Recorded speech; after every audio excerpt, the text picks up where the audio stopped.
One of the great things about our base making process is that you never have to send us your specimen. You keep your specimen with you the entire time. What you're going to do is you're actually going to make an impression mold of your specimen. Then you're going to take some photographs of that impression mold, upload those photos to us, and from there, believe it or not, from just those photos, we are able to create a very accurate and very detailed 3D scan of the impression mold, and from that, we're able to build a 3D model of your base. To make your mold, you're going to need to get a bag of this. It's called kinetic sand. And what kinetic sand is, well, it's basically just regular sand that's been mixed with a polymer, so it turns it into this fun substance which just happens to be really, really good for making impression molds. And also, it's completely reusable, so one bag of this will last you forever. Now, kinetic sand does come in a whole bunch of different colors, but do not buy the colored version. The one that you want to get is specifically called beach sand. It's the one that looks like regular sand. And you can find this stuff for about $13 at pretty much any toy store or any craft store. So you can also get it on Amazon, but you can also find it at Target, Walmart, Michael's, places like that. Next, you're going to need some sort of a container to put the kinetic sand into. And it can be any rectangular container that you've got, with one exception. It cannot be transparent and it cannot be reflective. So no glass and no chrome containers. The simple reason for this is just that our 3D scanning software, well, it hates anything transparent or shiny. So try to avoid those kinds of things.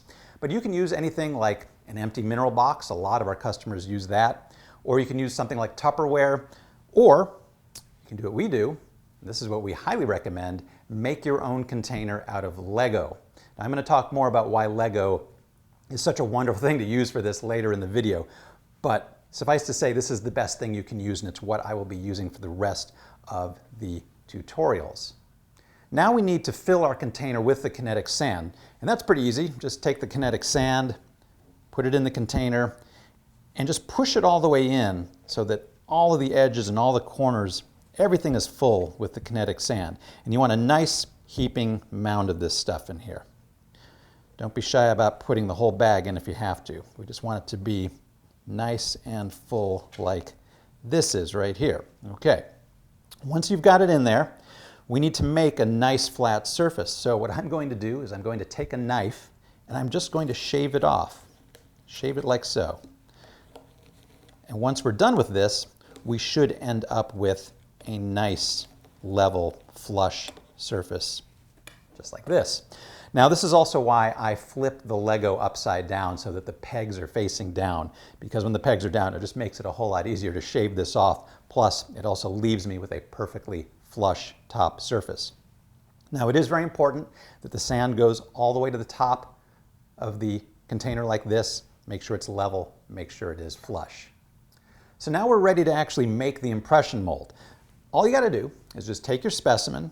And by the way, I'm aiming the specimen at you guys so that you can see what I'm doing. So I can't see very well what I'm doing, but you're going to decide how you want the specimen to be on the base. Just kind of figure it out and then push it in. Just push it right into the sand. Okay, I think that looks good. And at this point, we have an impression mold, but we're not done yet. It ends up there are actually 3 very important steps that we need to do once we're at this point. The first thing that I want you to do is I want you to go ahead and just push the specimen in like an extra 2 to 3 millimeters. Okay, this is not an exact science. You don't need to measure it, just eyeball it. I want you to push it in just a little bit more. And the reason for that is that, well, the surface of the sand, it's not glass smooth, and the 3D scanner is going to pick all this up. So what we're going to do once we get the scan is we are going to digitally shave off the top couple of millimeters of your impression mold. So to compensate for what we are going to shave off, we want you to inset it just a little bit more. All right, so we've got it in there. Next, we need you to tell us how big you want the base to be. Remember, we don't have your specimen. Likely we've never even seen your specimen. So we don't know how big the base should be, nor do we know where the impression of your specimen should be on the base. We need you to tell us that. And the way you do that is you take your knife and you just kind of eyeball it. You go, okay, I think this side should be here.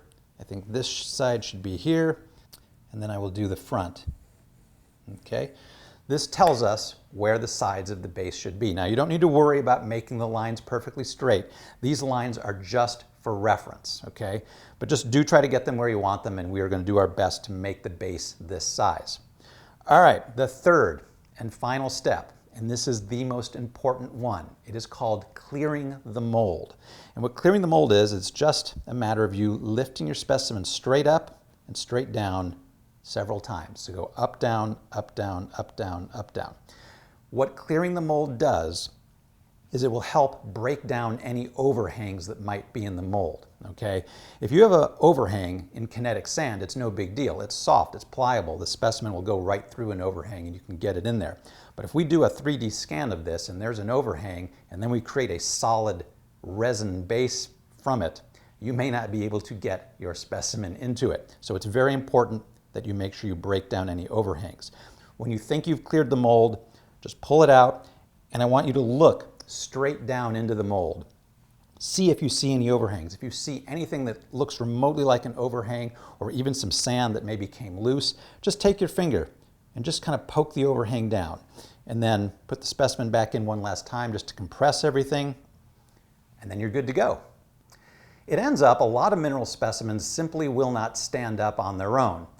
They need some sort of a back support, and you've probably seen back supports done on traditional acrylic bases. It's usually in the form of an acrylic post they place behind it, but we do things a little bit differently with our custom bases, and I'm going to show you how we do it here. So here I've got a specimen that will not stand on its own. I'm going to go ahead and I'm going to make an impression mold of it. Now I've got the back side towards you so you can see what I'm about to do. Now I go ahead and I make the impression, but if I let go at this point, the specimen will just fall over because it needs a back support. And the way we do that is we just take a little ball of kinetic sand and we're just going to go ahead and form a custom form-fitted back support like so. Okay? Voila, now our specimen stands all on its own. And from here we just do exactly what we did before. I'm going to go ahead and push the specimen in an extra 2 to 3 millimeters. Then we're going to go ahead and mark the boundaries of where we want the base to be. Get the front, get the back. And then the important part, remember, absolutely critical to clear the mold. So I'm just going to go up, down, up, down, up, down several times to make sure there are no overhangs. And when you do this, you need to make sure that you're not damaging the back support. So always keep tapping on the back support. Make sure you're not warping it. And then when I think I've got it, I'm going to look straight down in there, make sure there's no overhangs, no debris that fell in there. Everything looks good. And at this point, we're done. We now have a perfect mold impression with a back support, and we're ready to photograph it. So that's all there is to making the impression mold of your specimen. It's super, super simple. And once you get into the groove of it, it usually takes maybe a minute or two to do each one. As long as you remember the 3 important steps: inset your specimen an extra 2 to 3 millimeters, mark the boundaries of the base on the sand, and absolutely remember to clear the mold to break down any overhangs. As long as you do those 3 things, your base should come out really, really good every single time. And also remember, the kinetic sand is completely reusable, so if you don't feel like you've got your specimen placed right, or you feel like maybe just something isn't right with the mold, just redo it. It's not a big deal. Earlier in this tutorial, I promised that I would tell you why I love using Lego so much. Well, it ends up Lego is the perfect thing to use for doing this for numerous reasons. One reason is, well, it's hollow, so it makes it a whole lot easier to get your kinetic sand in and out of this stuff when you're done.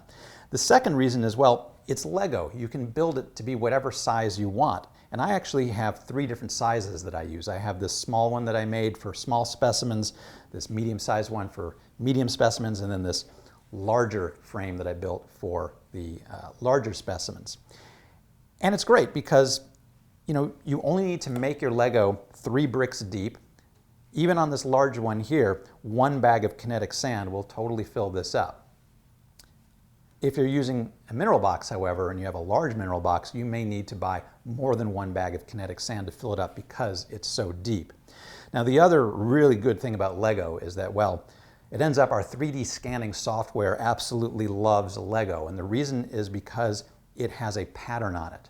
The way our 3D scanning software works is that it looks for matching patterns in all the different photographs that you take of your mold, and Lego creates really, really good patterns. So if you are going to do Lego, do not make the whole thing one color. You want to do what we've done, and you want to use as many different colored bricks as you can, because the 3D scanner absolutely loves this. What we have found is that customers who use Lego, and about half of our customers do, when they do this, these scans come out perfect every single time, because there's just a lot here for the scanner to lock onto. On the other end of the spectrum, well, mineral boxes are actually the worst thing you can use. Now, don't get me wrong, they work. A lot of our customers use mineral boxes, but they have several problems. Like I said before, if you're using a large mineral box, you may need more than one bag of sand to fill it up, because there's a lot of volume there. Secondly, they're not very rigid. They flex a lot. So when you're making the mold, this thing can warp, and it's fighting back against the mold, so it can cause your impression to warp if you're not careful. But the worst thing about them really is just the fact that they are a plain, blank, white surface. There's really nothing here for the 3D scanning software to lock onto. So occasionally we will get failed scans when people use mineral boxes, whereas it's pretty much a 100% success rate when using Lego. So if you're going to be doing a whole lot of mineral bases, I highly recommend spending the 30 bucks to buy a giant bag of imitation Lego. So that's it for mold making. In the next tutorial videos, I'm going to talk about how to photograph your molds and upload those photographs to us.